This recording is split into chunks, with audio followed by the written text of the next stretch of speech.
ይግባኝ ለክርስቶስ፣ ይግባኝ ለቅዱሳን አምላክ፣ ይግባኝ የራሔልን እንባ ለታደገ ለቆጠረ የጸባዖቱ ጌታ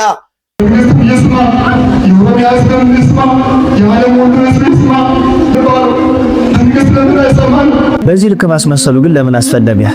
ከዚህም በፊት እኚህ ጳጳስ የምታስታውሷቸው ከሆነ ለአርሲ ሀገር የጸጥታ ደህንነት ኃላፊ ሊጋቢ ሳይለብሱት ተመልክተን ነበር።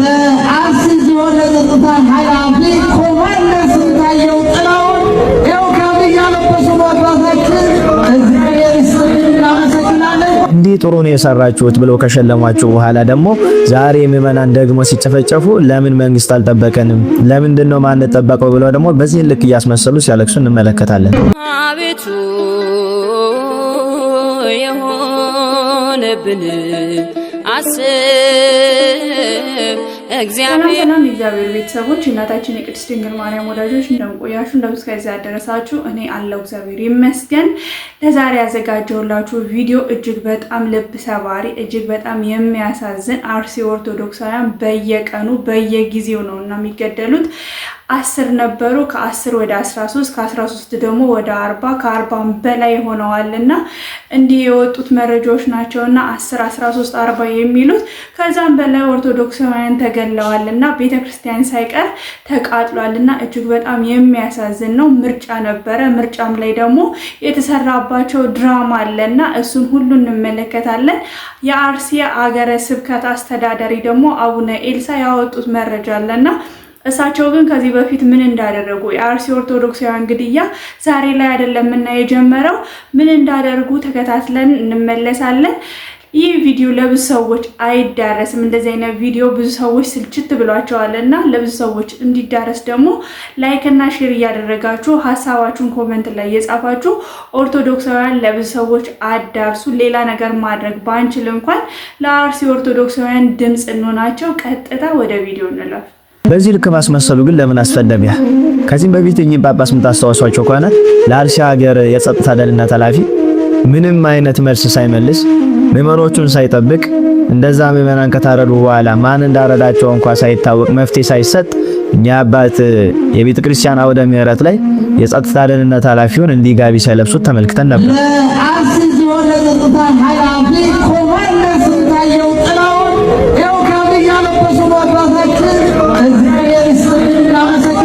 እንዲህ ጥሩ ነው የሰራችሁት ብለው ከሸለሟቸው በኋላ ደግሞ ዛሬ ምዕመናን ደግሞ ሲጨፈጨፉ ለምን መንግስት አልጠበቀንም?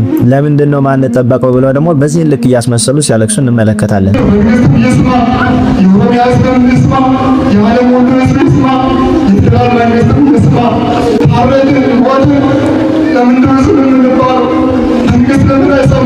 በነገራችን ላይ እንደዚህ ጊዜ እንደዚህ ዘመን ቤተክርስቲያን በጳጳሳት የተዋረደችበት ጊዜ የለም። ጳጳስ እኮ እንዲህ ያለቀሰ ፍትህ አይጠየቅም እኮ።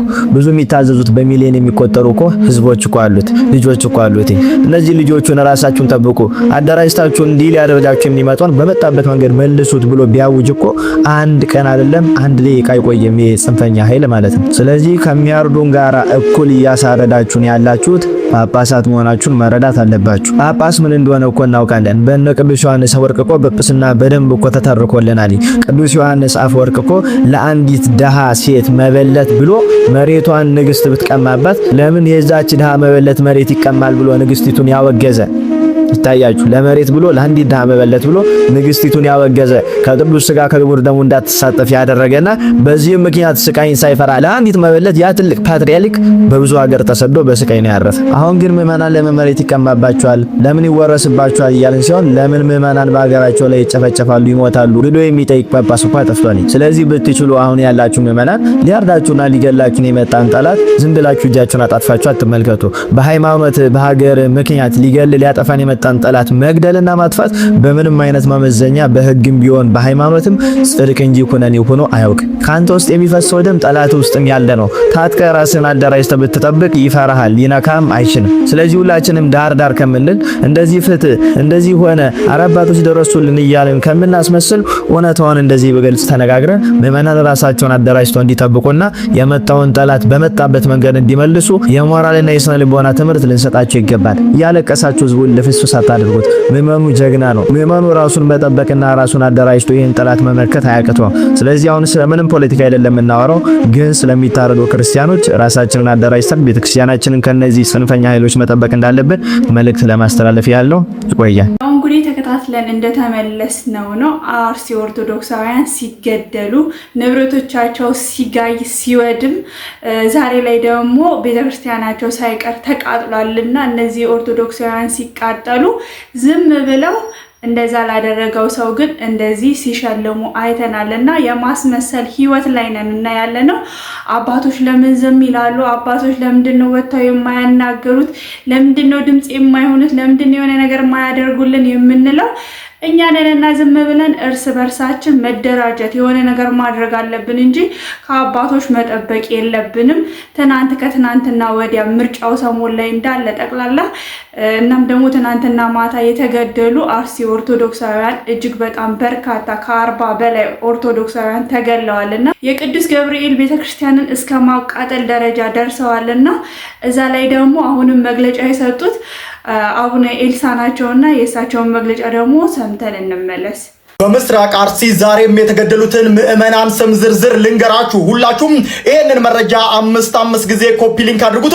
እጅግ በሚያሳዝን ሁኔታ አሁን ላይ ከ10 ወደ 13 የሚጠጉ ምዕመናን ሌሊቱን ተገድለው አድረዋል። ዝርዝራቸውን ልንገራችሁ። የአርሲና የሶማሌ ክልል ጅጅጋ አህጉረ ስብከት ሊቀ ጳጳስ የሆኑት ብፁዕ አቡነ ኤልሳኤ እንደገለጹት ከሆነ የሟቾች ቁጥር ወደ 13 ከፍ ብሏል። በዚህም ታዲያ ከተገደሉት መካከል አንደኛ አቶ ደምረው አበራ የተባሉ የ70 ዓመት እንደዚሁም ከፈለኝ ልክ የለው የተባሉ የ56 ዓመት፣ ኃይሉ ንጉሴ የ70 ዓመት፣ እሸቴ ዳመነ የ42 ዓመት፣ አበባየው ዳኜ የ42 ዓመት፣ ሰሙ አባይነ የ70 ዓመት እንደዚሁም አንድ ሚሊሻ ከዚህ ባለፈም አማረ አባይነ የ80 ዓመት፣ ተሬ ደሴ የ25 ዓመት ወጣት እንደዚሁም ወጣት ገነነ ጥላሁን፣ ሙርቴሳ ጥላሁን፣ አቶ ንጉሱ ማንደፍሮ ከዚህ ባለፈም 13ኛ ላይ አቶ በቀለ ኃይለ ሚካኤልም እነዚህ ሰዎች እንግዲህ ሌሊቱን ተገድለዋል። አቡነ ኤልሳ እንደገለጹት ከሆነም ታዲያ ቤተክርስቲያናት ወድመዋል፣ ቤተክርስቲያናትም ተቃጥለዋል።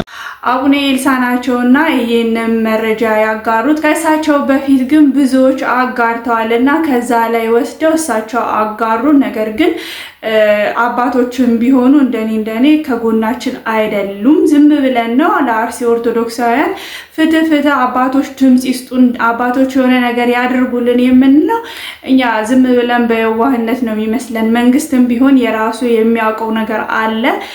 ስለሚያውቅም ነው ከዚህ በፊት እንዳየነው ከሆነ የአርሲ ኦርቶዶክሳውያን የሆነ ቦታ ላይ ተገለው ካለቁ በኋላ ለሙስሊሞች ቦታ ተሰጥቷቸዋልና መንግስት ይህንን ነገር ያውቃል ወይ? አዎ በደንብ ያውቃል። አባቶች ያውቃሉ ወይ? በስነ ስርዓት የሚያውቁት ነው። ስለሚያውቁም ነው ከግጭቱ በኋላ ከግድያው በኋላ ካለቁ በኋላ እንኳን ጨረሳችሁልኝ ይመስል ሽልማት ሲሸልሙ ያየናቸው። ነገር ግን እኛ አባቶች ጋነን፣ መንግስት ጋነን። ይግባኝ ማለት ያለብን ለማን የሚለውን ደግሞ ተከታትለን እንመለስ። ይግባኝ ለክርስቶስ፣ ይግባኝ ለቅዱሳን አምላክ፣ ይግባኝ የራሔልን እንባ ለታደገ ለቆጠረ የጸባዖቱ ጌታ፣ ይግባኝ የቅዱሳን አምላክ ለሚሆን የቅዱሳን ሁሉ ደም ለሚበቀለው ለክርስቶስ ለእግዚአብሔር ይግባኝ እንላለን። በምስራቅ አርሲ ዞን ባስኮ ወረዳ አሁንም ኦርቶዶክሳውያን እየተገደሉ ይገኛሉ። እንደ ሽንኩርት እየተቀሉ ይገኛሉ፣ እየተከተፉ ይገኛሉ። ቤታቸው በላያቸው ላይ እንደ ጧፍ ይነዳል። የሚያመልኩበት የአምልኮ ስፍራቸው እንደ ጧፍ ይነዳል።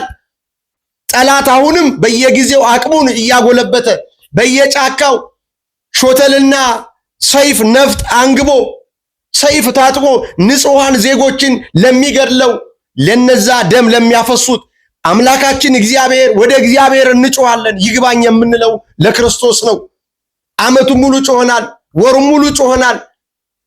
ደማቸውን በከንቱ ለሚያፈሱ ለነዛ ሰዎች እግዚአብሔር ክንዱን እንዲያነሳ፣ የራሔል አምላክ ክንዱን እንዲያነሳ፣ እስራኤልን የታደገ አምላክ ክንዱን እንዲያነሳ፣ ቅዱሳንን የታደገ አምላክ ክንዱን እንዲያነሳ ይግባኝ የምንለው ለክርስቶስ ነው፣ ለሌላ አይደለም። ራሳቸውን መከላከል የማይችሉ አቅመ ደካሞች፣ እናቶች፣ ሴቶች እየተገደሉ እየተጨፈጨፉ ይገኛሉ። ይህን ቪዲዮ ሁላችሁ በምትችሉት አቅማችሁ ለዓለም ሚዲያ አሳውቁ፣ ለዓለም ሚዲያ አዳርሱ፣ አቅም ስጡት፣ ጉልበት ስጡት። ይህንን ቪዲዮ ሼር፣ ላይክ፣ ዲዩት አድርጋችሁ ለዓለም ሁሉ ይህንን ክፉ አስነዋሪ ድርጊት አሳዩ። ያው እንግዲህ ተከታትለን እንደተመለስ ነው ይግባኝ ማለት ያለብን አካል አለ መድኃኔዓለም ብቻ ነውና ለአርሲ ኦርቶዶክሳውያን ሊደርስላቸው የሚችለው ሌላ መንግስትም ሆነ አባቶችም ሆኑ ማንም ቢሆን ለአርሲ ኦርቶዶክሳውያን የሚደርሱት ነገር የለም። እኛም ቢሆን ድምጽ ከመሆን ባለፈ እዛ ሄደን የምናደርግላቸው ነገር ምንም የለምና ብዙዎችም ደግሞ ስለ አርሲ ኦርቶዶክሳውያን ሲወራ ብዙም ደስ የማይላቸው ነገሩን ራሱ ከቢሆነ ጆሮአቸው ራሱ ለምዶታልና ኖርማል አድርገው ራሱ የሚያዩት ብዙዎች አሉና እባካችሁ ለአርሲ ኦርቶዶክሳውያን ባላችሁ ሁሉ ሚዲያ ታየም አልታየም ባላችሁ ሚዲያ ድምጽ ሁኑ፣ እንደራጅ። ተደራጅተን ደግሞ የሆነ ነገር እናደርግላቸው። ዝም ብለን አርሲ ኦርቶዶክሳውያን ማለት ምንም አይጠቅማቸውም። ምክንያቱም አባትም የለንም፣ መንግስት ይደርስላቸዋል እንዳንል ደግሞ መንግስት ለምርጫው ብሎ ያደረጋቸውን ነገር ደግሞ ተከታትለን እንመለስ። አርሲ ምርጫ እንዴት ነበረ? ዛሬ በዚህ ቪዲዮ የምናጋልጥ ይሆናል። እግር በእግር እየተከታተልን ማጋለጣችንን እንቀጥላለን። አርሲ ላይ የተደረገው ነገር ምንም አይነት የምርጫ ካርድ ሳይሰጣቸው ከሳምንት በፊት ምዕመናኑን በመሰብሰብ ኑ ተሰብሰቡ ብለዋቸው ትዕዛዝ አዘዋቸዋል። እያንዳንዳችሁ ስትመጡ ገንፎ፣ ለስላሳ፣ የተለያዩ ነገር ይዛችሁ እንድትመጡ ሳትይዙ እንዳትመጡ ብለዋቸዋል። ለምን? ሰብሰብ አድርገው ቪዲዮ ለማንሳትና ህዝቡ ደስተኛ ነበረ ብለው ከምርጫው በኋላ ለመናገር እንዲያመቻቸው። ሁለተኛ ዛሬ ምርጫው እንዴት ነው የተደረገው? በቀረጢት ይዘው የመጡትን የምርጫ ካርድ ይዘውት ነው የተመለሱት። ምንም አይነት የምርጫ ካርድ አልተሰጣቸውም። ዛሬ ደግሞ በሚመረጥበት ቦታ ህዝቡ ተሰብስቦ ሲሄድ ምንድነው ያደረጉት? ራሳቸው ማንን ነው የምትመርጠው ይባላል፣ ይጠይቃል። እከሌን ብሎ ይናገራል፣ ይጽፉታል። ከዛ ቀለም እጃቸውን ቀብተው ይሸኟቸዋል። የዛሬ የአርሲ ምርጫ ይሄ ነው። ስለዚህ ኦርቶዶክሳውያን ደግሞ ከዚህ ቦታ መርጠው ሲመለሱ ማን ስለሆናችሁ ነው በአንድ ክልል ሁለት መንግስት የምትመርጡት ተብለው ሁለት ወንድማማቾች ተገድለዋል። ኦርቶዶክሳውያን ቤታቸውን ጥለው ተሰደው ያሉትን ከጫካ እየሰበሰቡ ካሉበት ከጎዳና ላይ እየሰበሰቡ ለግድያ ይጋብዟቸዋል። ይሄ ነው ያለው ነገር። ያው እንግዲህ ተከታትለን እንደተመለስ ነው መንግስት ሀገራዊ ምርጫ ነበረበት። ለዛ ምርጫ ደግሞ አርሲ ኦርቶዶክሳውያን እየተገደሉ እየሞቱ ቤታቸው ንብረታቸው እየተቃጠለ እየተፈናቀሉ ንብረቶቻቸው ለሌላ ዩኒቨርሲቲ ለመስሪያ ነው እና ቦታው የተሰጠባቸው የተገደሉና ያለቀበት አካባቢ ለሙስሊሞች የዩኒቨርሲቲ የሆነ ነገር የመስሪያ ነገር ነውና የሚሰጠው እንደዛ የተፈናቀሉ በዚህ ሁሉ ችግር ውስጥ እያሉ እንኳን የተረፉትን ኦርቶዶክሳውያን ሰብስበው መራጭ ለመምረጥ ሰበሰቧቸው። ከዛ በኋላ ኖርማል በቃ ምንም የሆኑ አይደሉም፣ በጣም ተንከባክበን ያዝናቸው፣ ምንም የደረሰባቸው ነገር የለም ለማለት ከራሳቸው የሚበሉትን የሚጠጡትን ይዘው እንዲመጡ ከዛ በኋላ ደግሞ እህታችን እንደተናገረችው ነውና እጅግ በጣም የሚያሳዝን ነው። አሁንም ቢሆን ቁጥራቸው የማይታወቅ ከ40 በላይ ኦርቶዶክሳውያን ነውና የተገደሉት። እጅግ በጣም ያሳዝናል። ለሟች ወገኖቻችን እግዚአብሔር ነፍሳችሁን በአጸደ ገነት ያኑረው። አምናለሁ በአጸደ ገነት ነው የሚያኖረው። ለሟች ወላጆች የተረፉ ወላጆች ካሉ እግዚአብሔር መጽናናቱን ይስጣችሁ። እየተሰደዳችሁ ያላችሁ ኦርቶዶክሳውያን እህት ወንድሞቻችን እግዚአብሔር ከጎናችሁ ይሁንላችሁ፣ መከራችሁ በቃችሁ ይበላችሁ ለማለት እወዳለሁኝ። ለዛሬ አዘጋጅቼ ያቀረብኩላችሁ ቪዲዮዎች እነዚህን ይመስላሉ። ለብዙ ሰዎች እንዲዳረስ ላይክ እና ሼር እያደረጋችሁ እባካችሁ ሌላ በሌላ ነገር ድምጽ ልንሆናቸው አንችልም። ቢያንስ ድምጻቸውን እናሰማላቸው። በመከራ ውስጥ እንደሆኑ ራሱ እናሳውቅ። በቃ ተደላለው እየኖሩ እንዳልሆነ ራሱ ማሳወቅ አለብንና ይህንን ቪዲዮ ለብዙ ሰዎች ደግሞ ማዳረስ የምንችለው ላይክ እና ሼር ብቻ በማድረግ ነውና ያላችሁ ሚዲያ ያላችሁ ሰዎች ምንም ነገር ሊያስፈራችሁ የሚችል ነገር የለም። ከነሱ በላይ ስቃይ ያየ የለምና ባላችሁ ሚዲያ አነሰም በዛም ብዙም ታየ ብዙም አልታየም ሁላችሁም ቢሆን ለአርሲ ኦርቶዶክሳውያን ድምጽ ናችሁ። ምንም አትሰልቹ፣ እባካችሁ አትሰልቹ። እነሱ ራሱ አልሰለቹም። በጣም የሚያሳዝኑ ናቸውና ኢትዮጵያ ውስጥ እኔ እንደዚህ አይነት ግድያ የበዛበት አካባቢ ሰምቼ አላቅምና ከዚህ በፊት ወለጋ ላይ ነበርና በብዛት ኦርቶዶክሳውያን ሲገደሉ የነበረው አሁን ላይ ደግሞ አርሲ ላይ እጅግ በጣም ተባብሶ ወደ ቤተክርስቲያን ጭምር ቤተክርስቲያን እስከ ማቃጠል ደርሰዋልና ድምጽ ልንሆናቸው ግድ ይገባናልና ድምጽ ሆናቸው ለማለት እወዳለሁ። በሌሎች ቪዲዮዎች እስከምንመለስ ሰላም እግዚአብሔር ከሁላችን ጋር ይሁን። ሰላም ቆዩልኝ። አቤቱ የሆነብን አስብ እግዚአብሔር